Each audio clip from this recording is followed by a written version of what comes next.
Bonjour, nous commençons aujourd'hui un nouveau cours qui est le chapitre 9 sur les systèmes d'équations linéaires. Vous verrez que c'est un chapitre qui est proche de ce qu'on a fait pour les équations de droite et notamment les intersections de droite. Donc, qu'est-ce que l'on appelle un système linéaire de deux équations? C'est l'ensemble, donc on va formaliser avec ce signe-là, l'ensemble de deux équations qui doivent être respectées en même temps. Donc, la première équation ax plus by égale c, la deuxième équation a'x plus b'y égale c'. Donc, cet objet-là, c'est ce qu'on appelle un système linéaire de deux équations. Il y a deux équations à deux inconnus x et y. A, B, C, A', B', C', ce sont des réels fixés. Donc, comme vous le savez, l'équation ax plus by égale c, elle est équivalente à ax plus by moins c égale 0. Donc en fait, quand on a un système d'équations linéaires, c'est comme si on avait deux équations de droite.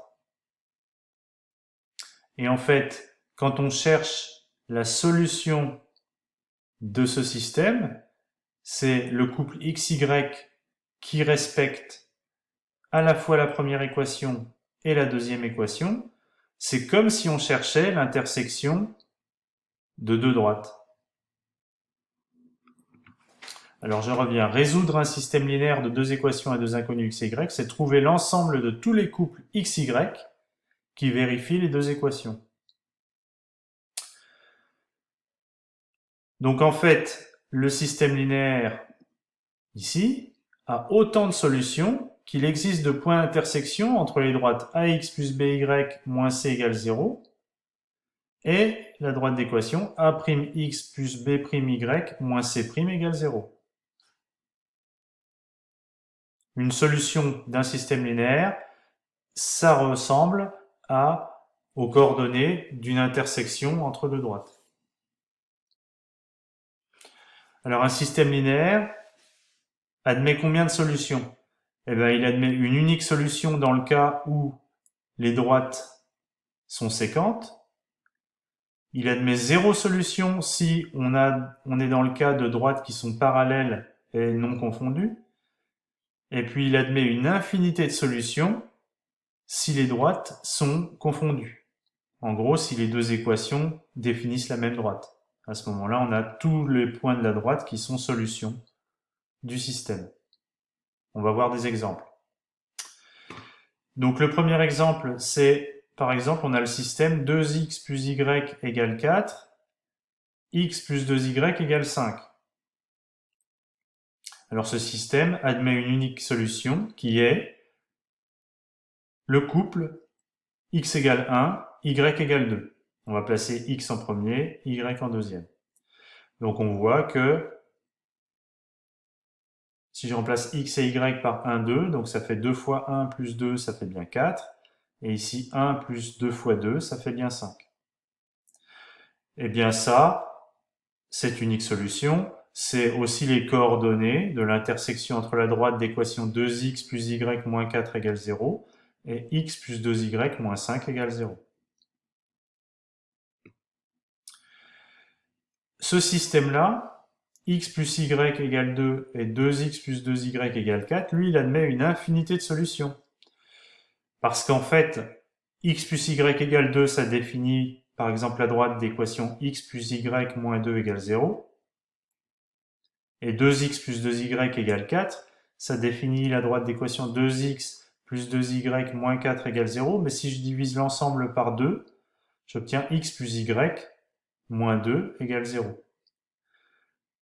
En gros, on a la même équation ici. Ce sont des équations équivalentes. Si x et y vérifient cette équation-là, x et y vérifient cette équation-là. Donc on va voir une première méthode pour résoudre un système d'équations linéaires. Donc là, c'est la formulation de votre cours. je vais vous expliquer comment ça marche.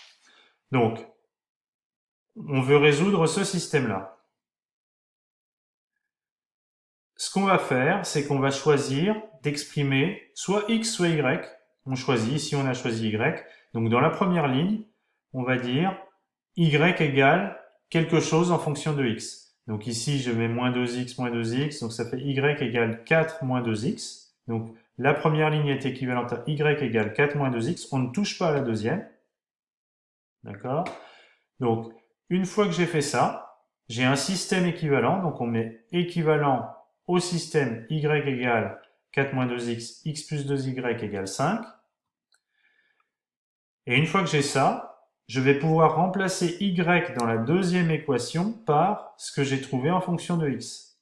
Alors pourquoi on fait ça? C'est pour avoir une des deux équations qui ne s'exprime qu'en fonction de x. Donc, je remplace y par 4 moins 2x dans la deuxième équation. J'obtiens l'équation x plus 2 fois 4 moins 2x égale 5. Et ça, c'est une équation en x que je vais pouvoir résoudre en développant. Donc 2 fois 4 moins 2x, ça fait 8 moins 4x. C'est ce que j'écris ici. Donc on met équivalent et on reprend la deuxième ligne. On travaille sur la deuxième ligne. Pour résoudre ça, je garde les x à gauche, j'envoie le 8 à droite. Donc je vais avoir x moins 4x, ça fait moins 3x. Et le 8, on va l'enlever à droite et à gauche. Donc 5 moins 8 égale moins 3. Donc moins 3x égale moins 3 en deuxième ligne. La première ligne est toujours inchangée.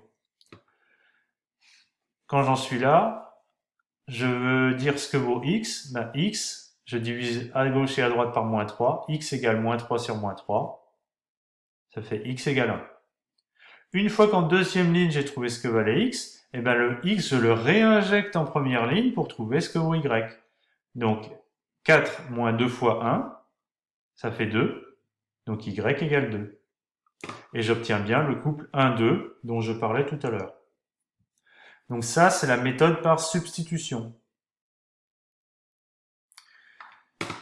Donc je vous montre dans le cours comment ça se présente. Donc une résolution d'un système de deux équations, eh bien il faut le présenter comme ça, c'est-à-dire qu'on met le système ici, une accolade avec les deux équations, équivalent à, et on travaille sur l'une des deux lignes. Donc ici on travaille sur la première ligne, donc on a exprimé x en fonction de x, y en fonction de x, pardon.